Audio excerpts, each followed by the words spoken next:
صوفی صاحب کے بارے میں تو ناچیز کیا بتا سکتی ہوں، کیونکہ ان کو بتانے کے لیے تو بہت بڑی بڑی شخصیات جو پڑھی لکھی ان سے پڑھی بھی ہیں، بہت سارے حضرات ایسے ہیں، شخصیات ہیں جو کہ بڑی نامور ہیں ان کے شاگردوں میں بھی. تو میرے تو دادا تھے، تو میں ایز اے پوتی ان کے بارے میں جو بتا سکتی ہوں، اور وہ یہی ہے جب سے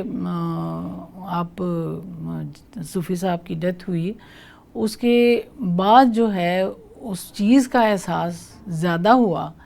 کہ صوفی صاحب بیسیکلی میرے دادا تھے کیا، کیونکہ اس وقت تو ایسے ہی لگتا تھا نا کہ بس دادا ہیں،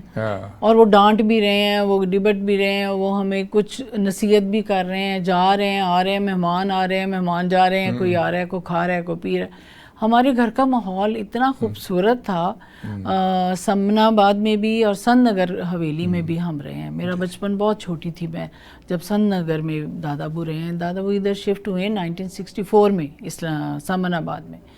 تو وہ جو سن نگر کا ماحول تھا نا وہ بھی مجھے تھوڑا تھوڑا یاد ہے کہ اوپر ایک گیلری ہوتی تھی تو وہاں پر سارے لوگ آئے ہوتے تھے.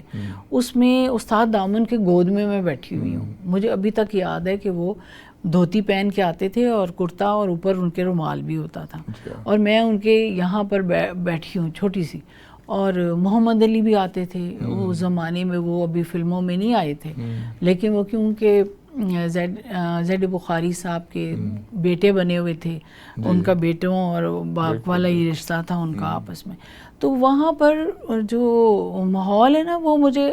ہلکا ہلکا یاد ہے کہ وہاں مشاعرہ ہوتا تھا، وہ سارے جو ہے نا ان کو سنتے تھے. استاد دامن صاحب کو تو جب بھی وہ کہتے تھے نا، ہاں تو وہ کہتے تھے جب سناتے تھے نا تو سب کہتے تھے پاؤں کے، تو بجائے اس کے کہنا نا کہ مقرر تو وہ پنجابی میں کہتے تھے، تو وہ مذاق کے طور پر نا ان کو کہتے تھے پاؤں کے. تو میں کہتی تھی یہ پاؤں کے پتہ نہیں کیوں کہتے ہیں، کیا ہے یہ کیا لفظ ہے. تو فیض صاحب بھی آتے تھے، ظاہر ہے کشور ناہید بھی تھیں اس وقت ان کے شاگردوں میں، اور یوسف کامران جو ان کے. اس سے بڑی کیا بات ہو سکتی ہے ڈاکٹر صاحبہ